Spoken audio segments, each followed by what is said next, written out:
नामक एक गांव में बिल्लू अपनी माँ के साथ रहता था। बिल्लू पेशे से एक लकड़हारा था। माँ, मुझे खाना दो, मेरा जंगल जाने का टाइम हो गया है। बिल्लू की माँ खाने के बर्तन खोलती है जिसमें तो सिर्फ एक आदमी लायक ही खाना होता है। पास खड़ा बिल्लू ये सब चीजें देख रहा था। माँ, मेरा खाना खाने का तो मन नहीं है, मैं एक रोटी चलते चलते ही खा लूंगा। अरे नहीं बेटा, ये खाना खराब हो जाएगा और मुझे भी भूख थोड़ी है। दिन भर तो मैं खाली बैठी रहती हूँ, मुझे भूख कैसे लगेगी फिर? बिल्लू जिद करके एक रोटी हाथ में पकड़ के लेके चला जाता है। साथ में बिल्लू की माँ भी पीछे पीछे रोटी लेके आ जाती है। बिल्लू लेकिन एक नहीं सुनता और चलाता है। चलते चलते बिल्लू के मन में वही खाली बर्तन घूम रहे होते हैं। मेरी किस्मत में भगवान ने यही लिखा होगा कि मैं अपना और अपनी बूढ़ी माँ का पेट भी नहीं भर सकता। तभी वहां से गांव के एक आदमी दीपचंद जा रहे होते हैं। दीपचंद काका, नमस्ते। अरे नमस्ते नमस्ते, कहाँ जा रहा है?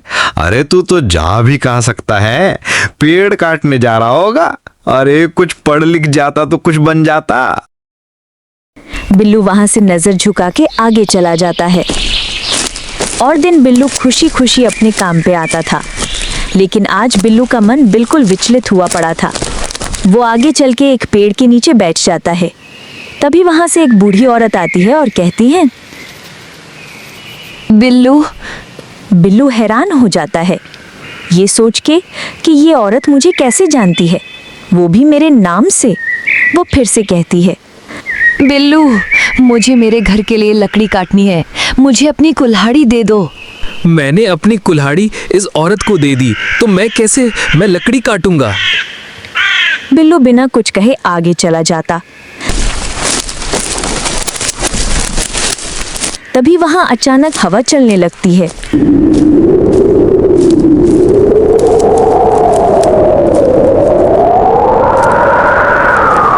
और बारिश शुरू हो जाती है। बिल्लू पीछे मुड़ के देखता है तो वहां पे कोई नहीं होता है। अरे वो औरत अभी तो यही थी, कहाँ चली गई वो?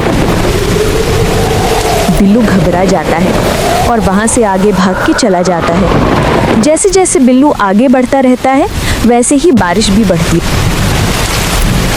वहीं दूसरी तरफ बिल्लू की माँ को भी बिल्लू की चिंता सताने लगती है। कहाँ होगा इतनी तेज बारिश में, कहाँ होगा बिल्लू? माँ भी घर पे मेरा इंतजार कर रही होगी, कहीं आज की पूरी रात इन्हीं पेड़ों के नीचे ना काटनी पड़ जाए।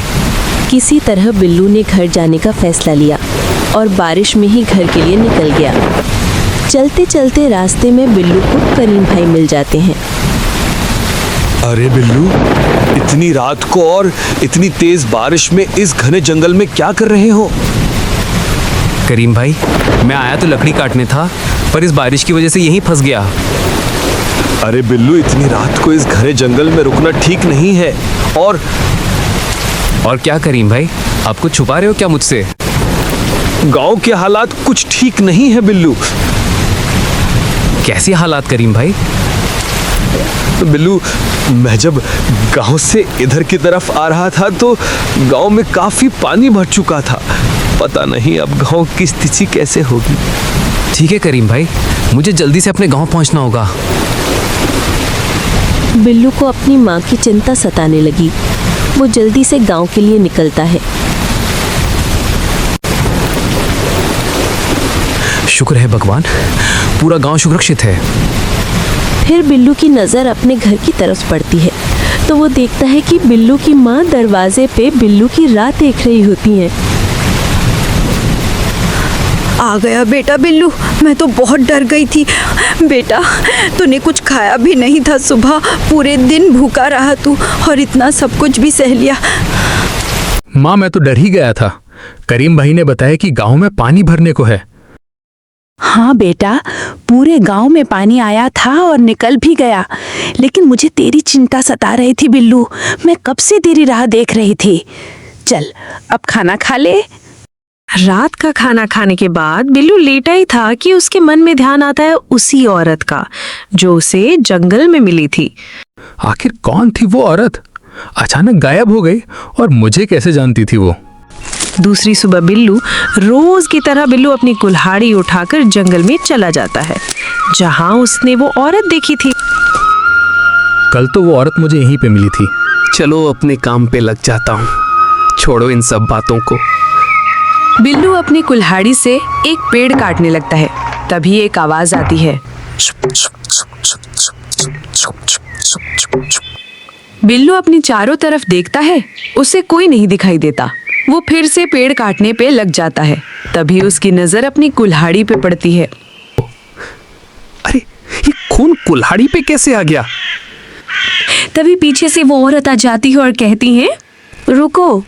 बिल्लू उसकी तरफ देखने लगता है और वो जादू से बिल्लू की कुल्हाड़ी गायब कर देती है। कुल्हाड़ी गायब होते ही बिल्लू रोने लगता है। मैं आपके आगे हाथ जोड़ के कह रहा हूँ, मुझे मेरी कुल्हाड़ी वापस दे दो। नहीं, तुम्हें तुम्हारी कुल्हाड़ी अब कभी नहीं मिलेगी। तुमने बहुत नुकसान पहुंचाया है जंगल को। आप कौन हो और मुझे कैसे जानते हो? मैं हजारों सालों से इस जंगल की रक्षा करती आई हूँ, लेकिन तुमने जंगल को बहुत नुकसान पहुंचाया है। मैं बहुत गरीब हूँ, खाने को भी कुछ नहीं होता है कभी, तो इन लकड़ी को काट के ही मेरा जीवन चलता है। मैं तो भूखा सो भी जाऊं किसी तरह, पर अपनी माँ को भूखा कैसे सोने दे सकता हूँ? कहते कहते बिल्लू रोने लगा। ये सब देख उस औरत को बिल्लू पे दया आ जाती है। तभी वो औरत अपने असली रूप में आती है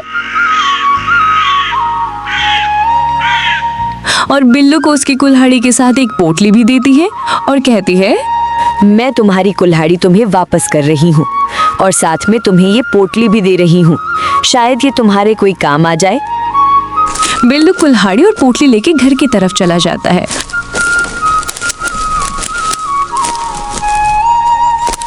वो घर पहुंच के माँ को इस सब के बारे में बताता है।